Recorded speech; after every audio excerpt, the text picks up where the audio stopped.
প্রিয় শিক্ষার্থী, আসসালামু আলাইকুম রহমতুল্লাহ। তোমাদেরকে জীবনী শক্তির আরও একটা ক্লাসে স্বাগত জানাচ্ছি। আমরা আলোচনা করছি এসএসসি বায়োলজির চ্যাপ্টার 4 ফটোসিনথেসিস পড়তেছিলাম। তো চলো আমরা দেখি যে ফটোসিনথেসিসে আর একটা ইম্পর্টেন্ট জিনিস প্রয়োজন হয়, যাকে আমরা বলে থাকি কালার পিগমেন্টস বা রঞ্জক পদার্থ। এই রঞ্জক পদার্থ কোথায় থাকে একটু আমরা দেখে নিই, একটু খেয়াল করো। ফার্স্ট আমরা যদি এখান থেকে স্টার্ট করি, একটু দেখো এখান থেকে, এইটা হচ্ছে একটা ক্লোরোপ্লাস্ট। এটা আমরা পড়েছিলাম সেকেন্ড চ্যাপ্টারে, ক্লোরোপ্লাস্ট। ক্লোরোপ্লাস্টের মধ্যে এই যে তোমরা স্তূপটা দেখতে পাচ্ছ, এই স্তূপটাকে আমরা বলে থাকি গ্রানা। বলো তো কি বলেছি? গ্রানা। আর এরকম অনেকগুলো থাকে, এখানে একটা কথা না বললে নয়, যখন আমি একটা বলবো তখন বলবো গ্রানাম, আর যখন অনেকগুলো থাকবে তখন তাকে আমরা বলবো গ্রানা। সেই গ্রানামের মধ্যে এক একটা করে তুমি দেখতে পাচ্ছ, এক একটাকে আমরা বলে থাকি থাইলাকয়েড, বা এর একটা নাম হচ্ছে গ্রানাম চাকতি। সেই গ্রানাম চাকতিটাকে আমি এখানে জুম করে দেখালাম, মানে একটা গ্রানাম চাকতিকে ধরো আমি স্লাইস করলাম, কেটে ফেললাম। কেটে ফেললে সেই থাইলাকয়েড বা গ্রানাম চাকতির বাইরের দিকে বহিঃপর্দা, ভিতরের দিকে অন্তঃপর্দা। সেই অন্তঃপর্দার ভিতরে, এই যে অন্তঃপর্দার মধ্যে দেখো এখানে ফটোসিনথেসিসের জন্য বা সালোক সংশ্লেষণের জন্য প্রয়োজনীয় যে পিগমেন্টগুলো, সেগুলো একসাথে একটা একক হিসাবে থাকে, মানে একটা ইউনিট হিসাবে থাকে, যা যা লাগবে সব একসাথে আছে। এইটাকে আমরা বলে থাকি পিগমেন্ট সিস্টেম বা ফটো সিস্টেম, বা সংক্ষেপে পিএস। সেই ফটো সিস্টেমের ভিতরে থাকে রঞ্জক পদার্থ। তাহলে চিন্তা করো কত গভীরে থাকে কালার পিগমেন্ট। আবারও বলছি, ক্লোরোপ্লাস্টের মধ্যে থাকে গ্রানা, অনেকগুলো গ্রানা থাকে। সেই গ্রানার ভিতরে থাকে গ্রানাম চাকতি। সেই গ্রানাম চাকতির ভিতরে থাকে অন্তঃপর্দা। সেই অন্তঃপর্দার ভিতরে থাকে ফটোসিনথেসিসের জন্য প্রয়োজনীয় উপাদানগুলো একসাথে ইউনিট করে। সেই ইউনিটগুলোকে আমরা একসাথে বলে থাকি কি বলতো, যারা যারা থাকে সবগুলোকে একসাথে বলে থাকি ফটো সিস্টেম বা পিগমেন্ট সিস্টেম, বা সংক্ষেপে বলে থাকি পিএস। সেই পিএস এর মধ্যে থাকে কালার পিগমেন্ট। এটা কিন্তু সুপার ডুপার বেসিক। তুমি ধরো অন্যরা পড়বে কীভাবে, বলবে যে সালোক সংশ্লেষণের জন্য প্রয়োজন হচ্ছে রঞ্জক পদার্থ, মানে কালার পিগমেন্ট। তুমি জানবা এই কালার পিগমেন্ট কোথায় থাকে। দিস ইজ ইউর স্পেশালিটি, যে তুমি অন্যদের থেকে বেশি ইনফরমেশনটা কি জানো, মনে থাকবে। তাহলে কোথায় থাকে বলো? যদি তোমাকে প্রশ্ন করি এখন বলো তো ফটো সিস্টেম কি, যেটা আমাদের ইন্টারে গেলে কাজে লাগবে, তাহলে আমরা বলতে পারি থাইলাকয়েডের, তুমি চাইলে এখান থেকে বলতে পারো থাইলাকয়েডের ইনার মেমব্রেনে সালোক সংশ্লেষণের জন্য প্রয়োজনীয় উপাদানগুলো একসাথে একটি একক বা ইউনিট হিসেবে অবস্থান করে। একে বলা হয় ফটো সিস্টেম বা পিগমেন্ট সিস্টেম, বা সংক্ষেপে পিএস।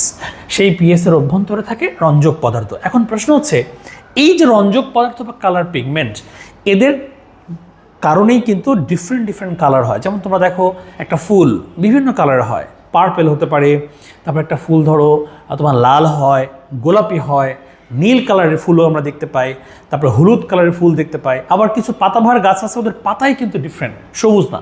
তার মানে এই ডিফারেন্ট কালারের জন্য ডিফারেন্ট কালার পিগমেন্ট দায়ী। যদি তোমাকে প্রশ্ন করে বলো তো সবুজের জন্য কে দায়ী? ক্লোরোফিল। যদি বলি কমলার জন্য কে দায়ী? ক্যারোটিন। যদি বলি হলুদের জন্য কে দায়ী? জ্যান্থোফিল। যদি তোমাকে আমি বলি বলো তো যে এরকম ধরো সিফাইকোসায়ানিন এর জন্য কি হয়? নীল কালার হয়। সিফাইকোইরিথ্রিন এর জন্য কালার কি হয়? লাল হয়। তার মানে ডিফারেন্ট পিগমেন্ট ডিফারেন্ট কালারকে রিপ্রেজেন্ট করে। তাহলে চলো আমরা এখন একটু দেখে রাখি, এগুলো একটু বেসিক জাস্ট জানার জন্য। তুমি যদি মনে করো যে স্যার একটু পড়লাম, এগুলো লাগবেই মাস্ট। এই কালারগুলো তোমাদের বইয়ে আছে, বাট এরপরে কিছু ইনফরমেশন আছে তোমাদের, এগুলো তোমাদের বেসিকটাকে ডেভেলপ করার জন্য। যদি মনে রাখতে পারো খুবই ভালো, আর যদি মনে রাখতে না পারো তাহলে আসলে মানে ইন্টারে গিয়ে পড়তে হবে, ব্যাপারটা এরকম আর কি। তাহলে একটু আমরা দেখি কি কালার পিগমেন্ট আছে। নাম্বার 1 ক্লোরোফিল, এটা তোমরা সবচেয়ে বেশি পাবা। একে আমরা সংক্ষেপে সিএইচ লিখি। তাহলে আমি আজকের পর যদি সিএইচ লিখি তাহলে বুঝবো এটা ক্লোরোফিল। এই ক্লোরোফিল দুই ধরনের হয়, একটা ক্লোরোফিল এ, একটা ক্লোরোফিল বি। মানে আমি ফটোসিনথেসিসে মুখ্য ভূমিকা যারা পালন করে তাদের কথা বলছি। একটা হচ্ছে ক্লোরোফিল এর কালার যদি বলি, আমরা শর্টকাট মনে রাখার জন্য বলি হস, হলুদাভ সবুজ। যদি ক্লোরোফিল বি হয় তাহলে তার কালার হয় নীলাভ সবুজ। মনে রাখার জন্য বলি নিশ। তাহলে আমরা এভাবে মনে রাখি ক্লোরোফিল এ এর কালার হস, ক্লোরোফিল বি এর কালার নিশ। তাহলে হসতে কি হলুদাভ সবুজ, ক্লোরোফিল বি এর কালার কি নীলাভ সবুজ। এরপর আসো ফাইকোবিলিনস, মনে রাখবা ফাইকোসায়ানিন এবং ফাইকোইরিথ্রিন দুটাকে আমরা একসাথে বলে থাকি ফাইকোবিলিনস। আবার বলছি, তোমাকে প্রশ্ন করি বলো তো ফাইকোবিলিনস কি বলবা? ফাইকোসায়ানিন এটা নীল কালার, নীল থেকে নীল মনে রাখবা। ফাইকোইরিথ্রিন, ইরিথ্রিন হচ্ছে লাল কালার। তাহলে কি বললাম বলো তো? ফাইকোসায়ানিন নীল, ফাইকোইরিথ্রিন লাল। এই ফাইকোসায়ানিন এবং ফাইকোইরিথ্রিন দুটাকে আমরা একসাথে বলে থাকি ফাইকোবিলিনস। এবার আসো ক্যারোটিনয়েডস, ক্যারোটিন এবং জ্যান্থোফিল। যদি প্রশ্ন করে বলো তো ক্যারোটিনের কালার কি? কমলা। জ্যান্থোফিলের কালার কি? হলুদ। এই ক্যারোটিন এবং জ্যান্থোফিল দুটাকে আমরা একসাথে বলে থাকি ক্যারোটিনয়েডস। মোটামুটি আপাতত এই 3 ধরনের পিগমেন্ট মনে রাখলে চলবে। তাহলে আমি আবার রিপিট করছি, ক্লোরোফিল এ এবং ক্লোরোফিল বি মিলে ক্লোরোফিল, ফাইকোবিলিনস ফাইকোসায়ানিন ফাইকোইরিথ্রিন মিলে ফাইকোবিলিনস, ক্যারোটিন জ্যান্থোফিল দুটো মিলে ক্যারোটিনয়েডস। এবার কালারগুলো আসো, ক্লোরোফিল এ হস হলুদাভ সবুজ, ক্লোরোফিল বি নিশ নীলাভ সবুজ, ক্যারোটিন কতে ক্যারোটিন কতে কমলা, ক্যারোটিন কমলা, জ্যান্থোফিল হলুদ। তারপরে কি? ফাইকোসায়ানিন নিন নীল, ফাইকোইরিথ্রিন ইরিথ্রিন ইরাইথ্রো শব্দ থেকে আসছে, মানে হচ্ছে লাল, ইরাইথ্রিন হচ্ছে লাল।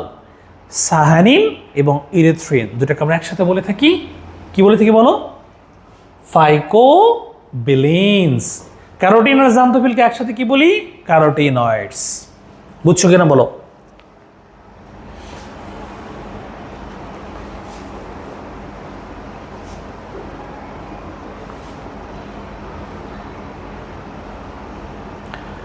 সুন্দর করে কিন্তু নোট করে ফেলতে হবে, একদম ভুল করা যাবে না। ওকে, এখন যদি আমি ধরো এই পিগমেন্টগুলোকে আর একটু ডিটেলস দেখাই, জাস্ট তোমার জানার জন্য। এই দেখো ক্লোরোফিল এ হস বি নিশ, ঠিক আছে? এখানে সংকেত দেওয়া আছে, এটা তোমার জানার জন্য, দেখে ভয় পাবা না, জানার জন্য। যদি মনে হয় দেখে রাখলাম, এর সংকেত এটা, বি এর সংকেত এটা, দরকার নেই, জাস্ট দেখে রাখো। উপরে ক্লাসে গেলে তখন দেখলে অ্যাটলিস্ট তোমার কাছে মনে হবে না যে আল্লাহ এটা তো জীবনে কোনোদিন দেখি নাই। দেখেছো, মনে রাখতে পারি, কোনো সমস্যা নেই, কিন্তু কালারগুলো মনে রাখতে হবে। এরপর আসো একইভাবে ক্যারোটিন জ্যান্থোফিল, ওগুলোই কিন্তু একটু এলাবোরেটলি লিখেছি আমি। ক্যারোটিন কমলা, জ্যান্থোফিল হলুদ, দুটোকে একসাথে ক্যারোটিনয়েডস। ক্যারোটিন এটার সংকেত, জ্যান্থোফিলের সংকেত দিয়ে লিখে দিয়েছি। যদি কেউ মানে এক্সেস পড়তে চাও, শোনো পড়াশোনাটা এরকম, তোমাকে তোমাদের ফ্রেন্ড থেকে একটু আলাদা হতে হবে। তার মানে কি? তোমার কম্পিটিটর তোমার পাশেই বসে আছে, সো তুমি মানে এগুলো পরীক্ষায় তোমাদের এখন আসবে না, এসএসসি লেভেলে আসবে না, বাট তোমার এটা জানা মানে কি, মানে তুমি অ্যাডভান্স লেভেলে কিছু জিনিসপত্র জানো। যদি তুমি মনে করো এটা পড়তে চাও, তুমি পড়তে পারো। কিন্তু যদি তুমি এটা মনে রাখতে না চাও, অ্যাটলিস্ট তোমাকে ক্যারোটিনের কালার, জ্যান্থোফিলের কালার, সায়ানিনের কালার, ইরিথ্রিনের কালার, ক্লোরোফিল এ বি এর কালারগুলো অবশ্যই মনে রাখতে হবে। কালার পিগমেন্ট মনে রাখতে হবে, কোথায় থাকে সেটা মনে রাখতে হবে। ফাইকোসায়ানিনের দেখো সংকেত এটা, ফাইকোইরিথ্রিনের সংকেত হচ্ছে এটা। Carbon 34, hydrogen 44, oxygen 8, nitrogen 4। এখানে দেখো 34, 44 46, 8 মিল আছে, তাহলে এইটুকু জায়গা চেঞ্জ। যাই হোক, মানে আমি অবশ্যই তোমাদেরকে জোর করে বলবো না সংকেত মনে রাখার, কোনো দরকার নেই, শুধু একটু জাস্ট দেখে রাখো আর কি। এখন আসো এতগুলো পিগমেন্টের মধ্যে this one is very important, ফটোসিনথেসিসের মূল পিগমেন্ট কি? উত্তর হবে ক্লোরোফিল এ। তাহলে বলো আমাকে, সালোক সংশ্লেষণের প্রধান পিগমেন্ট কে বলো তো? ক্লোরোফিল এ, যার কালার আমরা কি পড়েছিলাম মনে আছে? হস হলুদাভ সবুজ, এটা হচ্ছে প্রধান পিগমেন্ট। এখন বলো আমাকে, একটু বলো, লাগলে তোমরা কমেন্ট করো, সুন্দর করে কমেন্টে লিখে দাও বুঝেছো কিনা, অর্থাৎ কালার পিগমেন্ট নিয়ে তোমাদের কোনো প্রশ্ন আছে কিনা। যদি কোনো প্রশ্ন থাকে তাহলে কমেন্টে লিখো, আমরা উত্তর দিয়ে দিব, ঠিক আছে? সেটা তোমাদের ফেসবুক পেজেও কমেন্ট করতে পারো এই ভিডিওর নিচে, অথবা আমাদের যে ইউটিউব চ্যানেল আছে সেখান থেকে যদি তোমরা দেখে থাকো তাহলে সেখানেও তোমরা কমেন্ট করতে পারো। কোনো প্রশ্ন থাকলে এখানে কমেন্ট করবো এবং আমরা উত্তর দিয়ে দেবো। অথবা তোমরা যারা অফলাইনে ক্লাস করো এবং অনলাইনে এই মুহূর্তে ক্লাস তোমরা দেখছো বা অনলাইনে তোমরা যারা ক্লাস করো, তাদের জন্য তো সবসময় মানে একেবারেই ওপেন। তোমরা চাইলে অফলাইন ক্লাসে যখন ক্লাস করবা তখনও তোমরা এটার প্রশ্ন জানতে চাইতে পারো যে স্যার এটা দেখেছিলাম, এটার উত্তরটা কী হবে। এবার আসো আলো। আমরা কি বলেছিলাম বলো তো দেখি, একটু রিপিট করি। সালোক সংশ্লেষণে কী লাগবে? কার্বন ডাইঅক্সাইড কাঁচামাল। কী লাগবে? পানি। আমরা কিন্তু দেখেছি কার্বন ডাইঅক্সাইড কোথায় থাকে, কিভাবে থাকে। পানি কেন ব্যবহৃত হয়, কোথা থেকে আসে সেটা জেনেছি। তারপর লাগবে কি? Colour pigment. কোথায় থাকে, কি কালার পিগমেন্ট সেটা পড়েছি। এখন আসলে আমরা পড়বো আলো। আলো ছাড়া ফটোসিনথেসিস হবে না, তার মানে রাতের বেলা হবে না। তাহলে দিনের বেলা তো আলো, অনেক ধরনের আলো আছে। এখন প্রশ্ন হচ্ছে আমি কি টর্চ লাইট জ্বালিয়ে কিংবা টিউব লাইট জ্বালিয়ে অথবা প্যানেল লাইট জ্বালিয়ে আমি ফটোসিনথেসিস করতে পারবো কিনা। এই জন্য আমার জানতে হবে কোন ধরনের আলোগুলো আসলে ফটোসিনথেসিসে ব্যবহৃত হয়। তো আমাদের এখনকার টপিক হচ্ছে লাইট বা ফটো বা আলো। অ্যাকচুয়ালি যদি আমি তোমাকে বলি তাহলে ফটোসিনথেসিসে ফোটন কণা ব্যবহৃত হয়। দেখো একটু হাই লেভেলে চলে গেলাম, এতদিন পরে এসেছে আলো আলো আলো আলো, এখন জানো কি বলতো? ফোটন কণা। আচ্ছা ফোটন কণা কি? তাহলে ফোটন কণাকে জানতে হবে আলো বোঝার জন্য। সূর্য হচ্ছে একটা উত্তপ্ত পারমাণবিক চুল্লি। মনে রাখবা কি বলেছে বলো তো? সূর্য একটি কি? উত্তপ্ত পারমাণবিক চুল্লি। এই উত্তপ্ত পারমাণবিক চুল্লিতে কন্টিনিউয়াস মানে প্রতিনিয়ত কি হয় দেখো, হাইড্রোজেন পরমাণুগুলো হিলিয়াম পরমাণুতে রূপান্তরিত হয়। নিশ্চয়ই তোমরা হাইড্রোজেন জানো, কি হিলিয়াম কি জানো। তাহলে হাইড্রোজেন যখন হিলিয়ামে কনভার্ট হচ্ছে, এটা নিউক্লিয়ার পরিবর্তন হচ্ছে, এই সময় শক্তির বিকিরণ হয়। আর এখানে যে শক্তির বিকিরণ হয়, এই শক্তির বিকিরিত শক্তিটাই আমরা কি বলতো? ফোটন কণা বলে থাকি। তাহলে ফোটন কণা ক্লিয়ার হয়ে গেল। দেখো যে প্রশ্ন করে ফোটন কণা কি, তোমরা শিখে গেছো। কি ফোটন কণা? সূর্য একটি উত্তপ্ত পারমাণবিক চুল্লি। এই পারমাণবিক চুল্লিতে সবসময় হাইড্রোজেন পরমাণুগুলো হিলিয়াম পরমাণুতে রূপান্তরিত হয়। এই সময় যে শক্তির বিকিরণ হয় তাকে বলা হচ্ছে কি বলতো? এই বিকিরিত যে শক্তিটা, এটাই হচ্ছে ফোটন কণা। এবার আসো, এই যে ফোটন কণা, এই কণা একটা অনেক তরঙ্গ দৈর্ঘ্য আছে। এই তরঙ্গ দৈর্ঘ্যগুলোর মধ্যে যে কণাগুলোর তরঙ্গ দৈর্ঘ্য 390 ন্যানোমিটার থেকে 760 ন্যানোমিটার, সেইটাকে আমরা বলে থাকি সাদা আলো বা দৃশ্যমান আলো। এর থেকে বেশি হলেও তাকে আমরা দেখতে পাই না, এর থেকে কম হলেও তাকে আমরা দেখতে পাই না। যেমন ধরো তোমার 390 থেকে যদি কম হয় ইউভি, তার থেকে যদি কম হয় এক্স রে, তার থেকে যদি কম হয় তাহলে কসমিক রে। আমরা কি এক্স রে দেখতে পাই বলো? যে এক্স রে যখন করতে যাই এক্স থেকে দেখা যায়, রেটা দেখতে পাই না।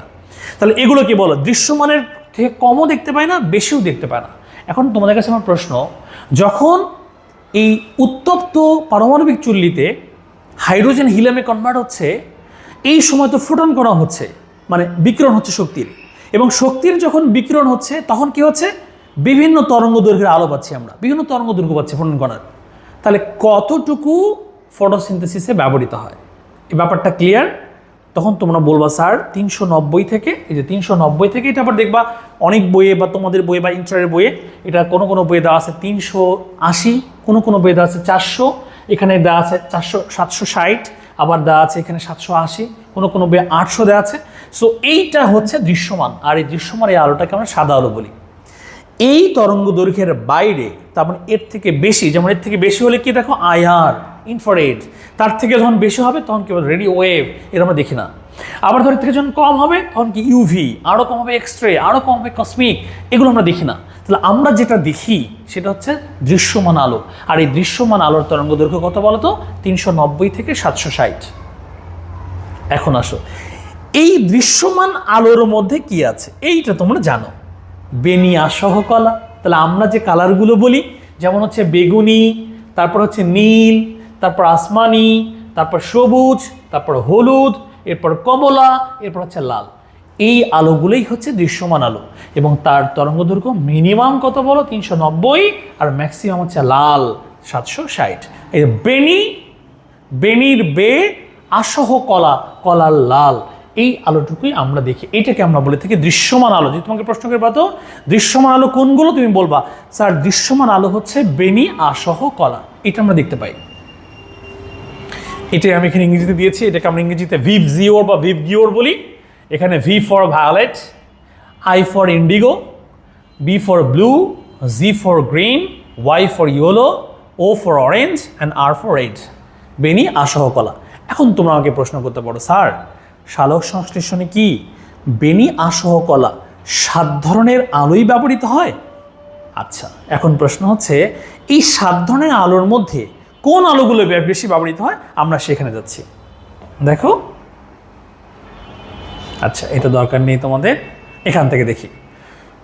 ফটোসিনথেসিসে ব্যবহৃত হয় বেনি কলা। দেখছো কি হয় বলো তো, বেনি কলা। তাহলে 7টা থেকে কমে আসবে। এখন মজার ব্যাপার দেখো, সূর্য থেকে ফোটন কণা যাচ্ছে, বিভিন্ন তরঙ্গদৈর্ঘ্য বিশিষ্ট আলোক রশ্মির সমাহার হচ্ছে, মানে আলো হচ্ছে, সেখান থেকে দৃশ্যমান হচ্ছে বেনি আসহ কলা, সেই দৃশ্যমানের মধ্য থেকে বেনি কলা। তাহলে আমরা 3টা বাদ দিলাম, বেনি কলা 4টা। এই 4টাই হচ্ছে ফটোসিনথেসিসে বেশি ব্যবহৃত হয়। কে কে দেখো তো, বেগুনি, নীল, কমলা, লাল, এই 4টা ফটোসিনথেসিসে ব্যবহৃত হয়। এখন যদি আমি তোমাকে বলি বলো তো এই 4টার মধ্যে সবচেয়ে বেশি কে ব্যবহৃত হয়, লাল। এটা কিন্তু এমসিকিউ মনে রাখতে হবে, ঠিক আছে? যদি তোমাকে প্রশ্ন করা হয় যে সালোক সংশ্লেষণে ব্যবহৃত আলোক রশ্মি কোনগুলো, তখন তুমি বলবা বেনি কলা।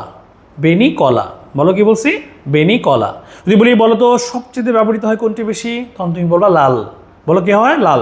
এইটাকে আমরা বলে থাকি কার্যকর আলোক বর্ণালী, তার মানে যে আলোটা সবচেয়ে বেশি ব্যবহৃত হয়। তাহলে আমরা বেনি আসহ কলাকে বললাম দৃশ্যমান, সেখান থেকে বেছে নিলাম বেনি কলা, এইটা হচ্ছে কার্যকর আলোক বর্ণালী, কারণ এইটা দিয়েই ফটোসিনথেসিস হবে, বলে এইটাই ফটোসিনথেসিসে বেশি ব্যবহৃত হবে।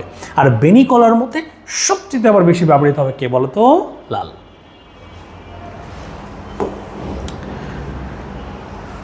বাকিটুকু না বললেও চলবে, তাই না? 7টার মধ্যে 4টা বেশি ব্যবহৃত হয়, তাহলে কম ব্যবহৃত হবে কে, বাকি 3টা কে কে বলো তো, সবুজ, হলুদ আর হচ্ছে আসমানি। এগুলো এমসিকিউর জন্য লাগবে, ঠিক আছে? প্রশ্ন থাকবে নিচের কোন আলোটি সালোক সংশ্লেষণে কম ব্যবহৃত হয়, এই 3টা মনে রাখবা। তাহলে এই 3টা মনে রাখার দরকার নেই, বরং তুমি মনে রাখো কোনটা সবচেয়ে বেশি ব্যবহৃত হয়, বেনি কলা। তাহলে বেনি কলা, আমার সাথে বলো কি বলছি, বেনি কলা, বেনি কলা, বেনি কলা, বেগুনি, নীল, কমলা, লাল, এই 4টা বেড়ে যাতে হবে কম ব্যবহৃত হয়, তাহলে এটা মনে রাখার দরকার নেই, ঠিক আছে? নেক্সট, এখন আমরা মেকানিজমে যাব, সালোক সংশ্লেষণ কীভাবে হয়। কারণ কি দেখো, আমরা বেসিক কিন্তু পড়ে ফেলছি।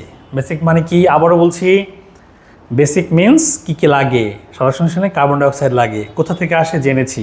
সালোক সংশ্লেষণে কী লাগে, পানি লাগে, কোথা থেকে আসে তার উৎসগুলোকে আমরা জানি।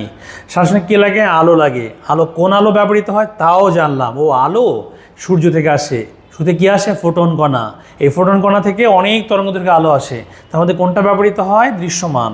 দৃশ্যমানের মধ্যে কে আছে, বেনি আসহ কলা, তার ভিতরে কে ব্যবহৃত হয়, বেনি কলা 4টা, তার মধ্যে কে ব্যবহৃত হয়, তার মধ্যে ব্যবহৃত হয় লাল, এটা জানলাম। তারপরে কি জানলাম বলতো, কালার পিগমেন্ট কোথায় থাকে, সালোক সংশ্লেষণে। প্লাস্টিরে, ক্লোরোপ্লাস্টে, ক্লোরোপ্লাস্টে কোথায় থাকে, গ্রানাম চাকতিতে, গ্রানাম চাকতির কোথায় থাকে, অন্তঃপর্দা, অন্তঃপর্দায় কোথায় থাকে, ফটোসিস্টেমে, এই ফটোসিস্টেমের ভিতরে থাকে কালার পিগমেন্ট। এই কালার পিগমেন্টগুলো কারা সেটাও আমরা জানলাম, chlorophyll, chlorophyll A, chlorophyll B, phycobilins, phycocyanin, phycoerythrin. তারপরে কি জানলাম, ক্যারোটিনয়েডস, ক্যারোটিন জান্তোফিল, ক্যারোটিন কমলা, জান্তোফিল হলুদ, ফাইকোসায়ানিন নীল, ফাইকোইরিথ্রিন লাল। তারপরে কি জানছি বলো দেখি, ক্লোরোফিল, ক্লোরোফিল এ হস, হলুদাভ সবুজ, ক্লোরোফিল বি নীল, নীলাভ সবুজ। ক্লিয়ার? তাহলে বেসিক জানা। এখন আমরা দেখব কিভাবে, কোন মেকানিজম ফলো করে এখন সালোক সংশ্লেষণ প্রক্রিয়ায় উদ্ভিদ খাদ্য তৈরি করবে। সো এখনকার টপিক হচ্ছে আমাদের সালোক সংশ্লেষণের কৌশল। ওকে, সুন্দর করে খাতায় পয়েন্ট আউট করে নাও, সালোক সংশ্লেষণের কৌশল। এখন আসো, এই সালোক সংশ্লেষণ পুরো প্রসেসটা 2টা পর্যায়ে সম্পন্ন হয়। একটাকে আমরা বলে থাকি লাইট ডিপেন্ডিং ফেজ, আলোক পর্যায়। দেখো নামের মধ্যেই বলা আছে আলোক পর্যায়, আলো লাগবে। আরেকটা হচ্ছে আলোক নিরপেক্ষ পর্যায়, মানে এখানে একটা কথা বলা খুবই জরুরি, অন্ধকার পর্যায়ে কিন্তু বলা যাবে না। যেমন যদি আমি তোমাকে বলি আলোক পর্যায়ে, তার মানে আলো লাগবে। যদি তোমাকে বলি অন্ধকার পর্যায়ে, তাহলে তুমি ধরে নিবা অন্ধকার লাগবে। ব্যাপারটা এরকম না। আলোক নিরপেক্ষ পর্যায়ে দ্বারা বোঝানো হচ্ছে আলোর প্রতি ডিপেন্ডেন্সি নাই, তার মানে আলো থাকলেও সমস্যা নাই, না থাকলেও সমস্যা নাই। এটা হচ্ছে আলোক নিরপেক্ষ পর্যায়। কিন্তু আলোক পর্যায়ে লাইট ইজ ম্যান্ডেটরি, লাইট তো লাগবেই। এখন প্রশ্ন হচ্ছে, যদি তোমাকে প্রশ্ন করি বলো তো সালোক সংশ্লেষণের কৌশল কি, কি বলবা? যে স্যার সালোক সংশ্লেষণ 2টা পর্যায়ে সম্পন্ন হয়। নাম্বার 1 আলোক পর্যায়, নাম্বার 2 আলোক নিরপেক্ষ পর্যায়। এবার যদি আমি তোমাকে প্রশ্ন করে বলো তো আলোক পর্যায় কাকে বলে? যে পর্যায়ে সূর্যের আলোকে কাজে লাগিয়ে এটিপি এবং NADPH2 অথবা NADPH প্লাস H একই কথা। তুমি যদি বলো NADPH2 তখন তুমি H2 বলবা, অথবা ভেঙে বললে NADPH প্লাস H প্লাসও বলতে পারো। তাহলে এখন কি হবে বলো তো? আলোর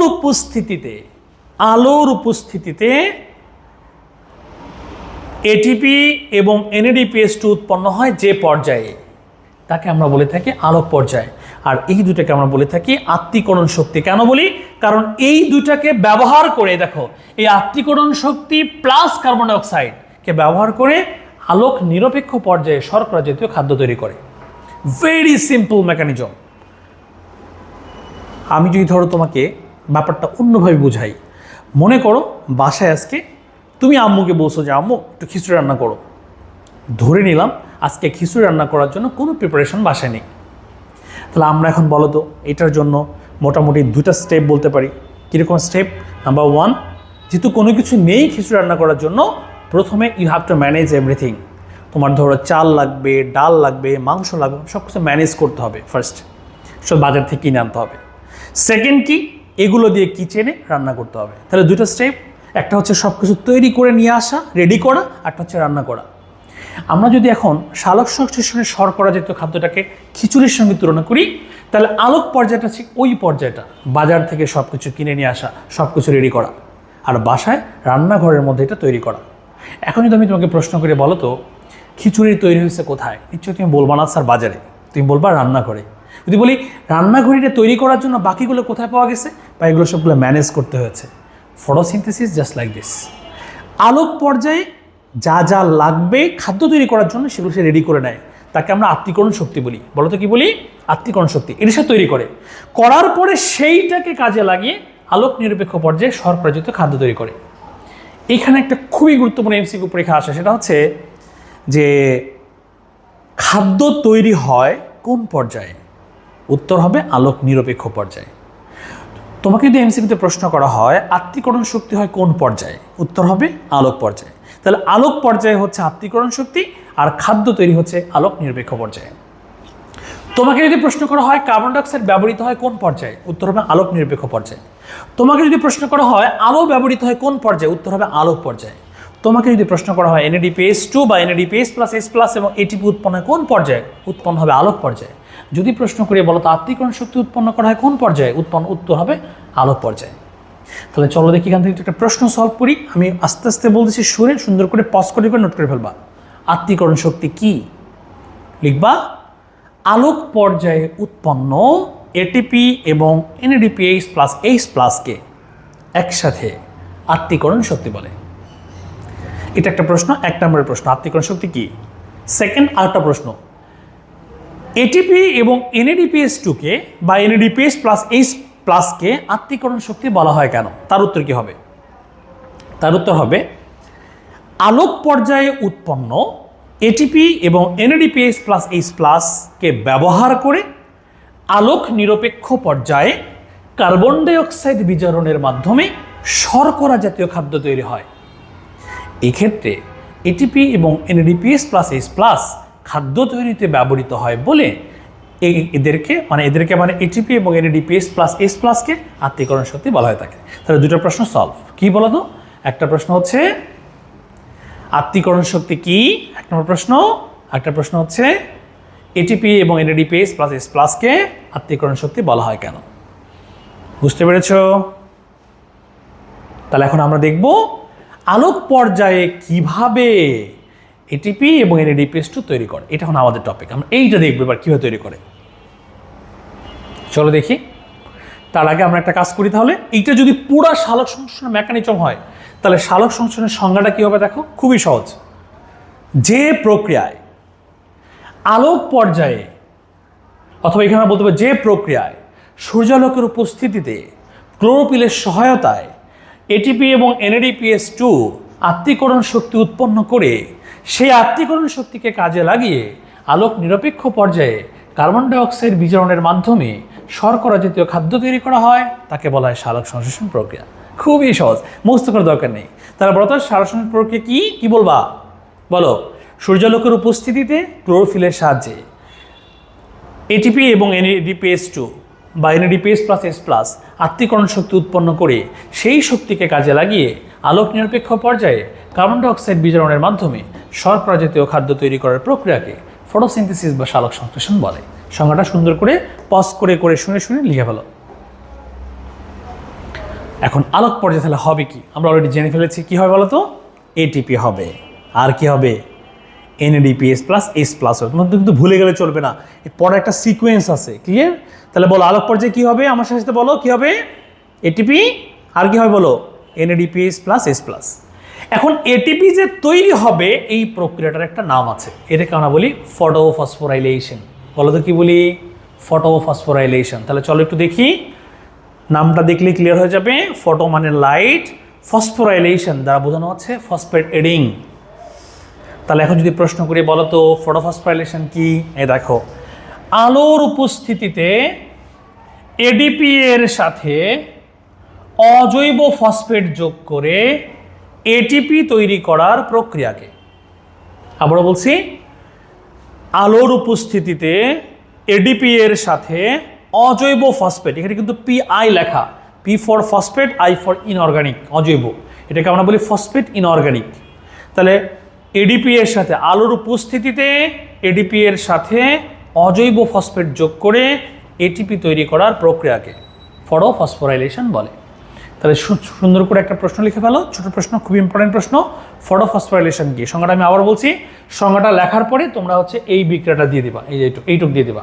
তো সংজ্ঞাটা হচ্ছে কি, সূর্যালোকের উপস্থিতিতে বা আলোর উপস্থিতিতে এডিপি এর সাথে অজৈব ফসফেট যোগ করে এটিপি তৈরি করার প্রক্রিয়াকে ফটোফসফোরাইলেশন বলে। এই ফটোফসফোরাইলেশন দুই ধরনের হয়, একটা চক্রীয়, একটা অচক্রীয়। দেখো তো, মনে করো তো, তোমাদেরকে আমি একটু আগে বলেছিলাম এখানে কি হবে, এটিপি হবে আর NADPH হবে। তো এই ফটোফসফোরাইলেশন দুই ধরনের হয়, একটা চক্রীয়, একটা অচক্রীয়।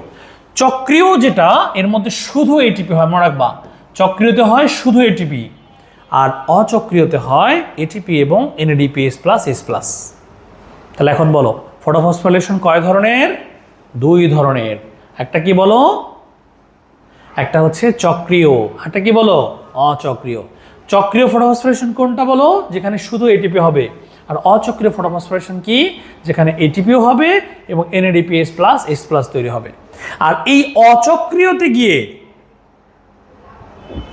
ইলেকট্রনের অভাব হয়, সেই অভাব পূরণ করার জন্য, নিশ্চয়ই তোমাদের মনে আছে আমি তোমাদেরকে বলছিলাম, বলো তো পানি কি কাজটা করে, নিশ্চয়ই তোমাদের মনে আছে আমি বলেছিলাম, সালোক সংশ্লেষণ প্রক্রিয়ায় ইলেকট্রনের অভাব হয়, ইলেকট্রনের ঘাটতি হয়, আর সেই ঘাটতি পূরণ করার জন্য পানির দরকার হয়। আমরা আগের লেকচারে বলেছিলাম আলোর উপস্থিতিতে এক অণু পানি ভেঙে দুটি ইলেকট্রন, দুটি H+ এবং হাফ অণু অক্সাইড তৈরি হবে। তাহলে এই যে তৈরি হচ্ছে, তাহলে এটা কেন হচ্ছে দেখো, এই যে অচক্রীয় ফটোফসফোরাইলেশনের মধ্যে, অচক্রীয় ফটোফসফোরেশনের মধ্যে ইলেকট্রন অভাব হচ্ছে, আর এই অভাব পূরণ করার জন্যই আসলে কী হয় বলো তো, পানির ভাঙে, যাকে আমরা বলেছিলাম ফটোলাইসিস অফ ওয়াটার বা পানির সালোক বিভাজন।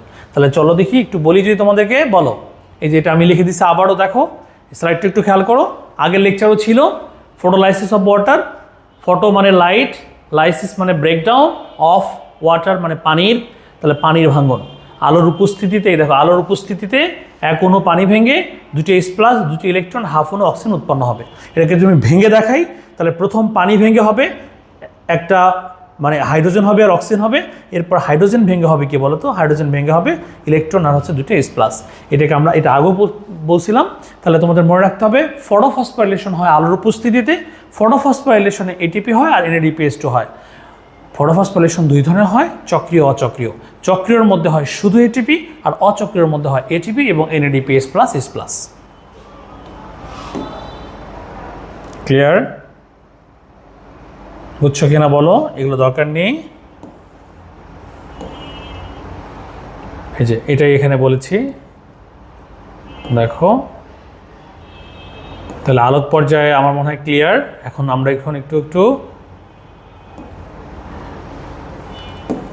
বইয়ের মধ্যে যাব, চলো একটু বই থেকে দেখে আসি, কেমন? এইটুক এখন যা পড়লাম আমরা এখন একটু বইয়ের সাথে একটু মিলাবো, ওকে? সবাই বই খুলে নিয়ে নাও সামনে।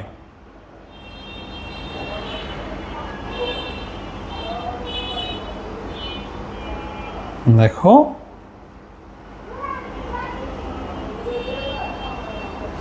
এখন বই পড়লেই তোমরা বুঝতে পারবা যে বইয়ের মধ্যে আসলে কতটুকু লেখা আছে, বেশি নাকি কম। চলো আমরা এখন একটু বইয়ে যাব, ঠিক আছে? এই চলো, এটা হচ্ছে তোমাদের বই। দেখো কি বলেছে এখানে, সব শব্দ তোমাদের কাছে একেবারেই সহজ লাগবে। সবুজ উদ্ভিদের একটি গুরুত্বপূর্ণ বৈশিষ্ট্য, এরা সূর্যালোকের উপস্থিতিতে, এই যে সূর্যালোকের উপস্থিতিতে কার্বন ডাইঅক্সাইড এবং পানি থেকে শর্করা জাতীয় খাদ্য তৈরি করে। এটা আমরা অলরেডি জানি। সবুজ উদ্ভিদে কার্বোহাইড্রেট জাতীয় খাদ্য তৈরি হওয়ার এই প্রক্রিয়াকে বলা হয় সালোক সংশ্লেষণ। তোমরা সালোক সংশ্লেষণের এর চেয়ে অনেক ভালো ডেফিনেশন জানো, ঠিক আছে? এই প্রক্রিয়ায় আলোক শক্তি রাসায়নিক শক্তিতে রূপান্তরিত হয়। সবুজ উদ্ভিদ প্রস্তুত খাদ্য নিজে নিজে বেঁচে থাকার জন্য প্রয়োজনীয় বিপাকীয় সম্পন্ন করতে ব্যবহার করে। অবশিষ্ট খাদ্য যেটা আছে, ফল, মূল, কাণ্ড, এগুলো অথবা পাতায় সঞ্চিত রাখে। আর সেই খাদ্য খেয়ে মানবজাতি অন্যান্য জীবজন্তু অস্তিত্ব নির্ভর করে, মানে তারা খাবার তৈরি করে নিজের চাহিদা মেটায়, অতিরিক্ত খাবারগুলো অন্যান্য প্রাণী যারা খাবার তৈরি করতে পারে না, যারা অটোট্রফ না হেটারোট্রফ, তারা এটা গ্রহণ করে। সালোক সংশ্লেষণের জন্য প্রয়োজনীয় উপকরণগুলো কি কি অলরেডি পড়েছি আমরা। দেখো, ক্লোরোফিল, আলো, পানি, কার্বন ডাইঅক্সাইড, দেখছো আমরা জানি। আর বিক্রিয়াটি কেমন এটাও পড়েছি আমরা, একদম শুরুতে লেকচারে ছিল এটা। দেখো, কার্বন ডাইঅক্সাইড, পানি মিলে শর্করাজাত খাদ্য, পানি, অক্সিজেন। এখানে লাগে কি আলো, আর কি লাগে বলো তো, ক্লোরোফিল। শ্বসন হয় কোথায় বলো? মেসোফিল টিস্যুতে শ্বসন প্রক্রিয়ার প্রধান স্থান।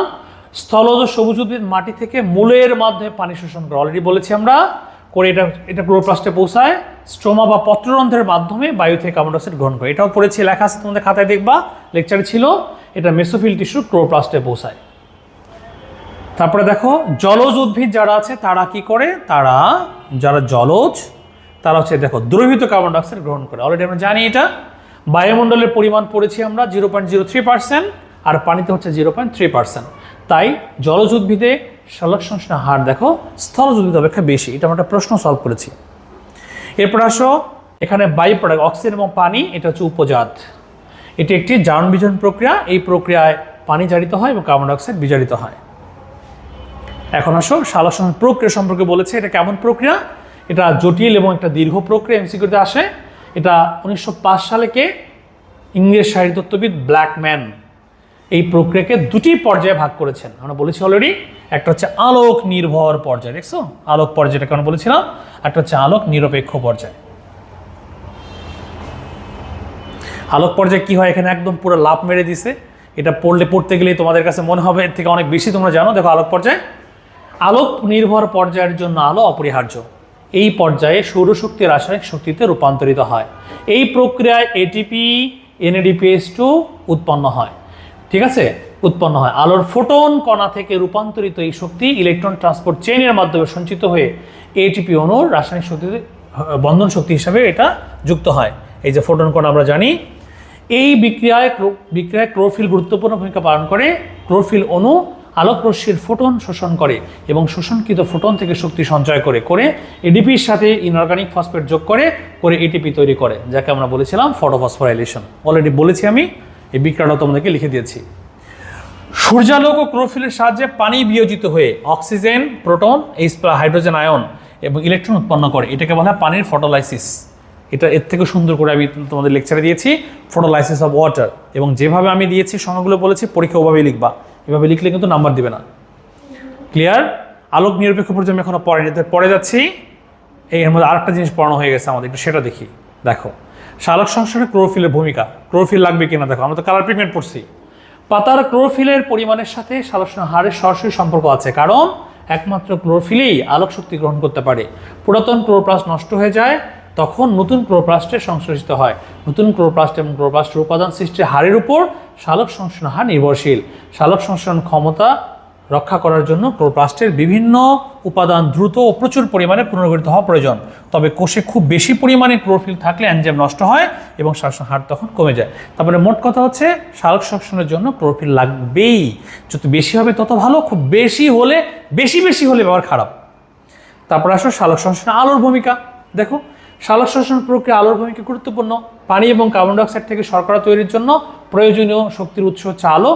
সূর্যালোক ক্লোরোফিল সৃষ্টিতে অংশগ্রহণ করে, সূর্যালোকের প্রভাবেই পত্ররন্ধ্র উন্মুক্ত হয়, মানে খুলে কার্বন ডাইঅক্সাইড পাতার অভ্যন্তরে প্রবেশ করতে পারে, খাদ্য প্রস্তুতকরণে অংশগ্রহণ করে, কিন্তু পাতায় যতটুকু আলো পড়ে তার অতি সামান্য মাত্রায় এই প্রক্রিয়া ব্যবহৃত হয়।